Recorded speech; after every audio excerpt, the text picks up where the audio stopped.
think it's best for everyone, especially you, if you found another place. Derek had a son that's going through exactly what you're going through, and he thought it was... What is it that I'm going through? Well, some people just have a harder time finding their way. How long has it been? I don't know, like 8 years maybe, something like that. It's really good to see you. You okay? It's been a rough couple years. You know when you're a kid and you think you are the only person that has a dream like that? I don't think anyone sees the world the way you do, Sam.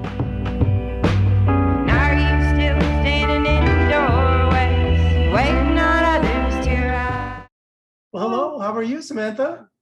I'm good. How are you doing? I am doing great. Thank you so much for joining me today to talk about Samantha Rose. Yeah, thank you so much for having me. What a beautiful film. I watched it this morning and I just really enjoy. I love the pacing in it. I love the emotion in it. And it's just so well done. So congratulations. Wow, thank you so much. That means so much to me to hear you say that. Yeah, our cinematographer really did an incredible job. Andrew did an incredible job. Like, everybody worked really hard. So I'm glad you liked it. Oh, very much. Well, let's talk about the film. Sam Rose is lost. She's got a dead-end job. And she seems afraid to take chances, but she meets a group that she bonds with that kind of changes her life, doesn't it? At least for the moment. Yeah, definitely. That's kind of the premise of the film. And what I find so interesting is that it's very relatable for everyone that is a 20-something that is lost. And that's one of the reasons why I loved the script the first time I read it. Yeah. She also grows particularly close to Taylor, and love blooms, or is it love? It seems like It's definitely love of some sort, if not true love. And also Sam's passion as a photographer. What does it mean to her? So I think that the character of Samantha Rose is really an observer. I think when when Natalia, the actress, Luna, the character, kind of pegs her as a sojourner, it's really evocative of this idea that she onlooks situations. She doesn't necessarily like to be, spearheading them, but she likes to be observant of them. And I think that photography is an excellent medium for that to come out and come alive. And so the fact that that is the medium that she chooses makes a lot of sense to me.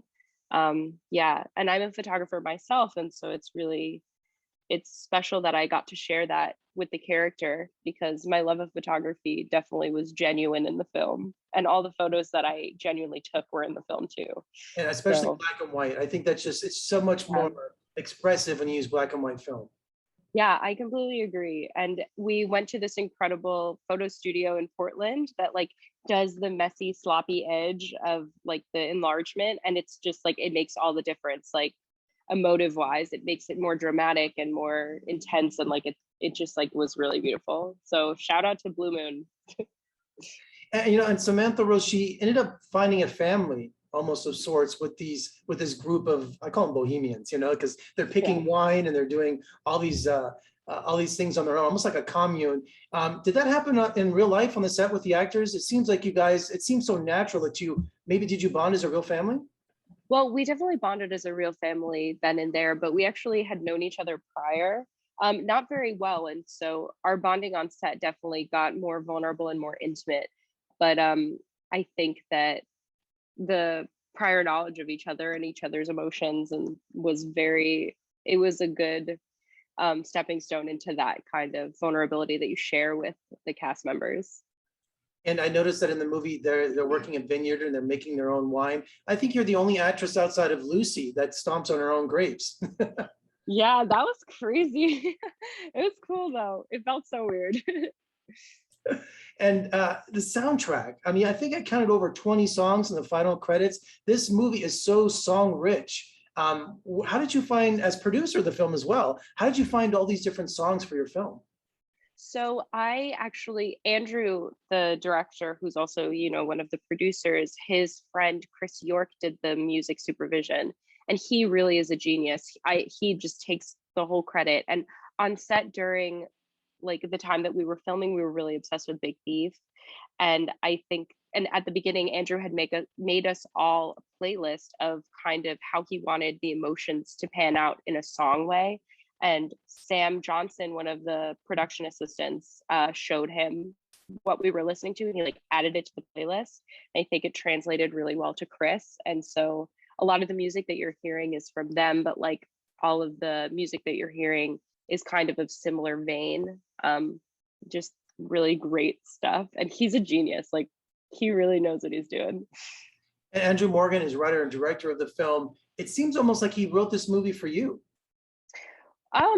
He sort of did. Him and Emily had initially during the summer been like, we want to make a movie, definitely something youthful, something that kind of feels very evocative of, you know, being in high school and making like a movie on the weekends and stuff like that. And so Andrew was trying to figure out who to be in it. And so he asked me and real life Johnny how we felt about it, and then based the script around all of our lives. And so he kind of wrote the movie for all of us. And that was really special. It's beautiful. And as producer on the film as well, was there a time you had to wear your producer hat? Was there something that came up, maybe a location or something went wrong and you had to take off the acting glasses and put on the producer hat? Yeah, there were some occurrences, usually having to do with dialogue, where I was like, no 23-year-old would say that, Andrew, like there's no way. But other than that, like I really got the opportunity to stick my hand in lots of jars and have the experience of acting, but also have the experience of producing. And yeah, it was really special and great. Was there something you preferred more? Did you like being an actress more than a producer, or? I kind of like being a producer because I'm really bossy, but I mean, acting was really cool. There's something very freeing about experiencing other people's emotions through the comfort of your own body. And that level of empathy is really hard to obtain. And I think it's really special when you can tap into it. And so I think acting as a medium is really great and really freeing for all of the feelings that you do feel, but you don't necessarily have context for or have the same context, and you get to experience them in a completely different way. And that's really cool. Well, congratulations on a beautiful film. And thank you so much for joining me you. today. And are you up in Oregon right now, or where do you call home? No, me and Johnny actually live together in LA. In LA? Okay, I'm in Las Vegas, so I was gonna say, come visit us soon. We'd love to have you. Oh yeah, I would totally love to come to Las Vegas. I've never been. Oh, you'll love it. You'll love it. Well, congratulations, and thank you for talking to me. We'll talk again soon on your next project. Great, sounds great. Thank you so much. Have a wonderful day.